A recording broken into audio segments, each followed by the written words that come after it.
Japan is dying. Japan is facing a demographic freefall so severe that by the end of the century, there might not be a country called Japan. In 2025, the country has crossed a psychological threshold.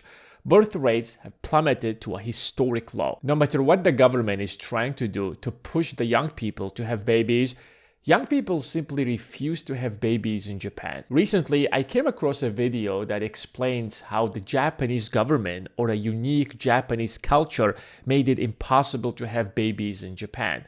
While that has some truth to it, the reality is far deeper than that. Japan is not unique. Every country whose economy rapidly grew since 1945 is facing pretty much the exact same challenges, where having families and babies is extremely expensive. What if I told you that it is the United States that made it impossible to have babies in Japan? At first, this might sound like an exaggeration or a conspiracy.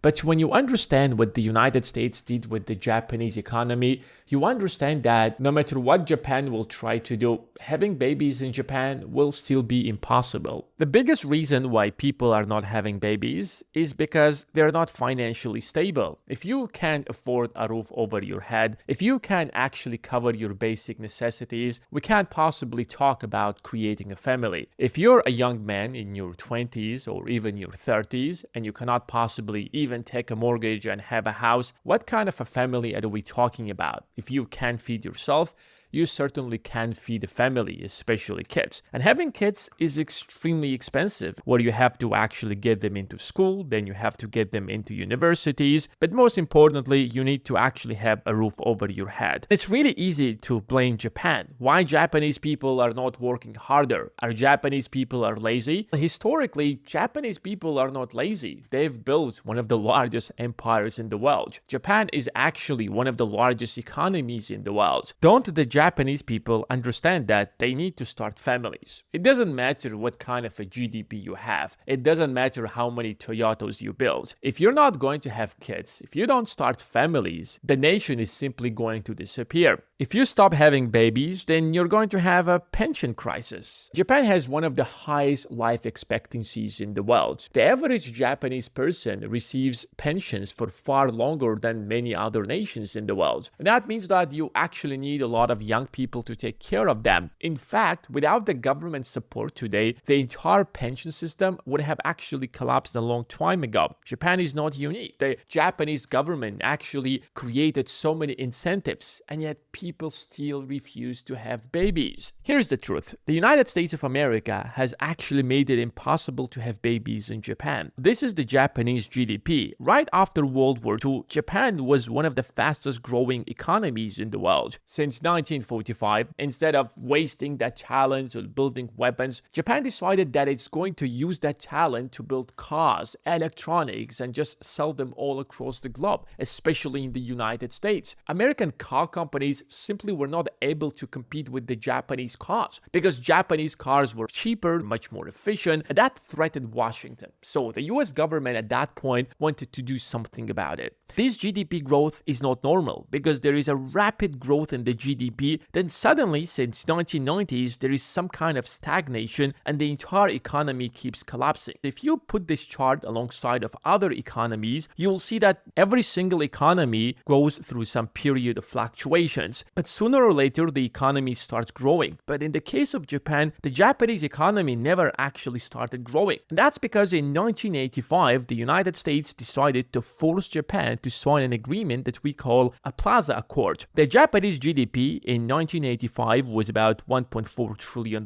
In a matter of 10 years, the Japanese economy grows to $5.5 trillion.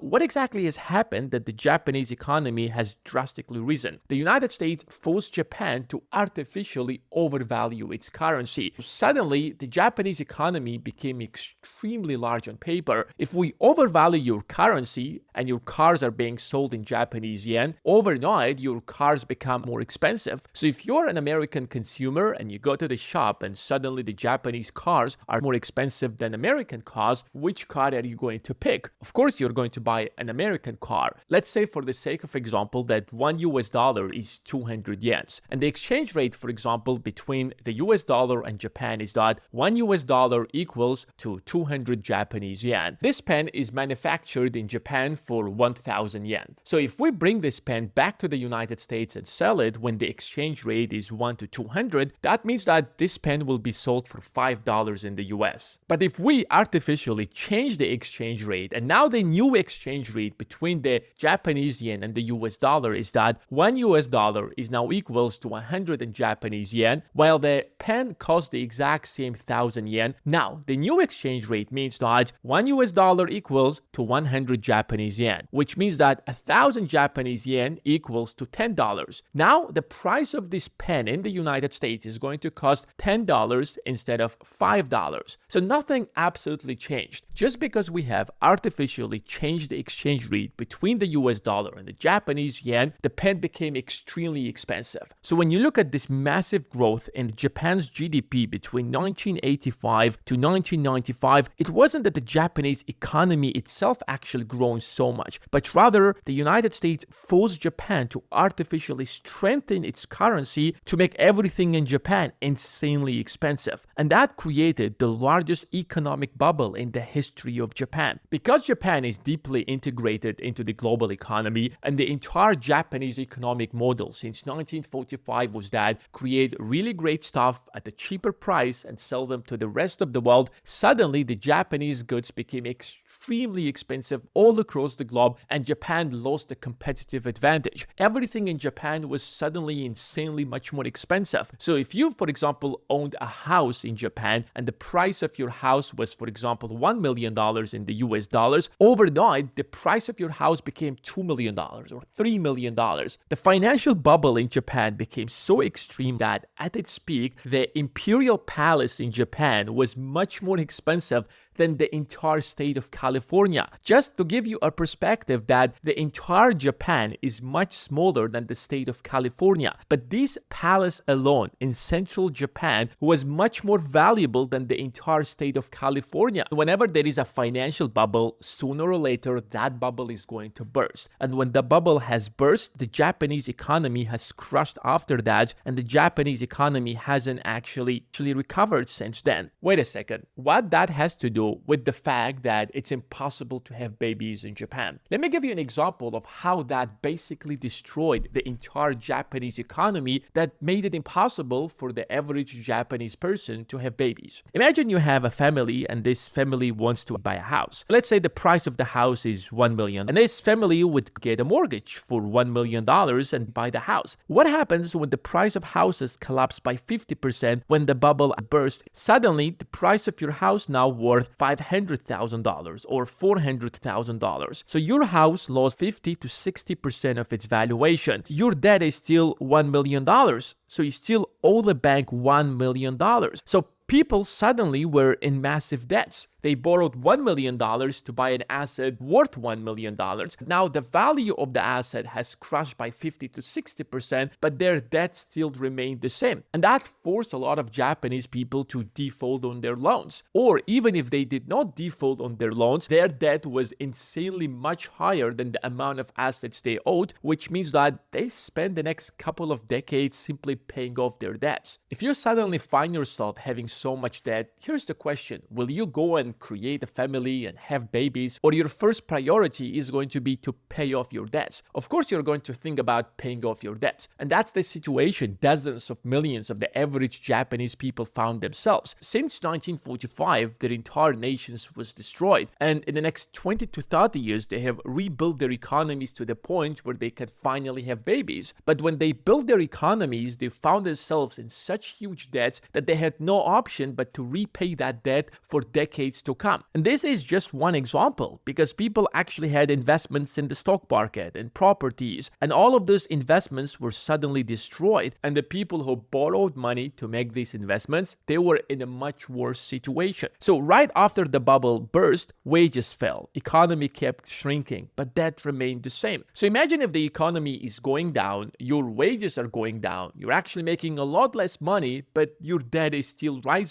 You still owe millions of dollars. Every single year, making money was a lot more difficult, But that does not actually cancel your debt. You still owe the exact same amount of money. And strong currency slowed down the Japanese exports. But remember, the Japanese economic model was that we built really great cars, really great electronics, and we sell them to the rest of the world. But now, because you made our currency artificially much more stronger, our electronics, our cars will become artificially more expensive in the rest of the world. So our entire economy simply collapsed. So if you're the average Japanese person in 1990s, you simply cannot possibly grow your wages because the company is not earning any money. And do you know any companies that make less money each year and they decide to pay more of their wages? Of course, they will also start cutting wages. So if it wasn't for this financial bubble, the average or the middle class Japanese people would most likely would have had babies. But here's the question. That actually happened in 1990s. Why didn't Japan actually solve that problem? They actually had so many years. The United States has also faced similar problems. The exact same thing happened back in 1929 that caused the Great Depression. Or in 2008, the United States has created the largest bubble in history through the housing market. And people actually owed a lot of money in their mortgages, but their value of their houses dropped significantly, which is why so many people actually defaulted on their loans. The United States easily solved the problem by printing trillions of dollars, dumping into the economy, and devaluing the US dollar. A lot of people lost their savings, but it actually helped the economy to get out of the Great Recession. It helped the economy recover pretty fast after it was entirely crushed, and the United States did not face a similar crisis like Japan has faced. Why didn't Japan do the exact same thing? Japan followed the same textbook. Japan started quantitative easing way before the United States did that. Why didn't that actually work in Japan? People started using all the money they made to pay off their debts. When they found themselves in so much debt, the first thing you would do is pay back your debt. Secondly, after a horrible experience, people were a bit more cautious. If you actually lost off your money and suddenly you were in so much debt, will you be more careful with your investments? Will you borrow money to get a mortgage? Will you actually borrow money to invest? Of course not. The entire economy is crushed and now you're much more careful. But what if I told you that's not the reason why the Japanese economy didn't grow since then? It was because of carry trade. Wait a second, what exactly is carry trade? So the Bank of Japan would print trillions of yens and would lend them to the largest Japanese banks. And now the Japanese banks supposed to create loans. The Japanese people would borrow this money, buy houses, buy cars, and the GDP would slowly start growing and the Japanese economy will get out of that financial crisis, and suddenly the average Japanese family will actually have the means to have kids and have family. But unfortunately, that did not happen because the Japanese banks, instead of loaning that money to the average Japanese people, they started loaning that money to Wall Street. Because prices in Japan started falling down, the interest rates in Japan were almost zero. Interest rates in the United States were about 4 to 5%. And that meant that you could basically borrow money from Japan, convert it into the US dollars, and loan it to the US government. And this was the primary reason why the US debt actually kept growing so fast. So you're paying back Japan 0.5% in interest rate, and you're receiving almost 5% from the US yields. So financial institutions all across Wall Street started borrowing trillions of yen from Japan and loaning it to the US government. The US government was pretty happy because there was this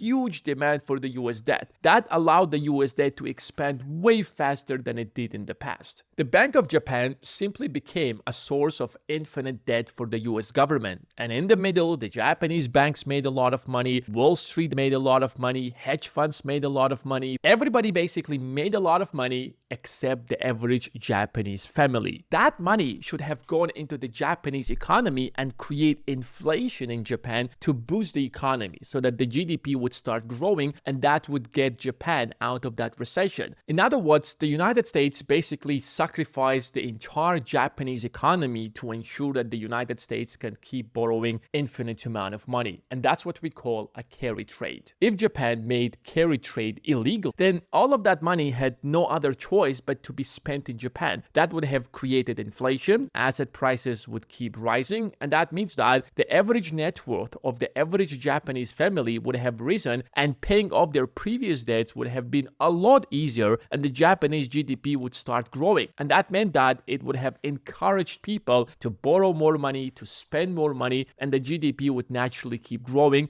At that moment, the average Japanese family would be able to actually have kids. But because the GDP kept actually falling since then, since all of that money was actually going to the United States instead of Japan, every single year, the average Japanese person will look at the GDP and they will say, look, the GDP is falling down. Our wages are falling down. The value of our assets are falling down. We're basically getting poorer each year. So if I'm gonna now get a family and start a family and have kids, but I'm guaranteed to make less money each year in the future, it is going to be a lot more difficult for me to sustain that kid. Japan is a free economy integrated in the global economy. By making carry trade illegal, Japan would have isolated itself and the United States would have taken measures against Japan. Which is why Japan was forced to let carry trade continue, which actually destroyed the Japanese economy and made it impossible for the average Japanese person to have kids. And this happened because the average Japanese person didn't actually understand the financial markets. The average Japanese person didn't understand how the stock market works. If the average Japanese person would have understood how the global financial markets works, they would actually use the exact same methods that Wall Street has used and they would have made a lot more money, even if the Japanese economy would have actually kept continuing falling. Because the average Japanese person would basically borrow the yens, would invest them in the US stock market, and if the Japanese yen will continue depreciating, the average Japanese person would have been a lot more wealthier. Unfortunately, back in 1990s, Investing Academy did not exist. So the average Japanese person could not actually access the Investing Academy, learn all of these financial skills and tools, and make a lot of money from the stock market by investing in the right assets. But you don't have that excuse today, because if you join the Investing Academy, you will learn all the investing strategies that you need to make the right investments